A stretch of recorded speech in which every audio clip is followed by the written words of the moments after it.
These are the newly modernized elevators at Barco Law Building, University of Pittsburgh, Oakland, Pittsburgh, Pennsylvania.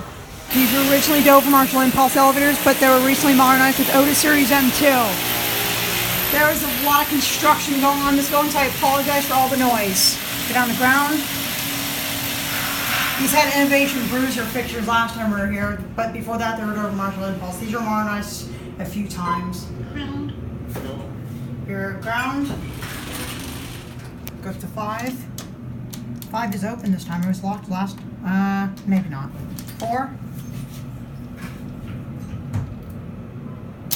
I think that works, yeah.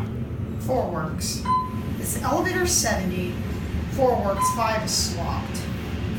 There is a ton of construction going on in this building, so I apologize for all the noise. Here at 4.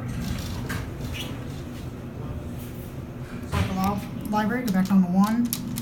ADA phone. Pretty basic snap cabs. I believe these are from the Innovation Bruiser mod by ThyssenKrupp. Snap cabs. But here's just your basic Otis Series M2 panel.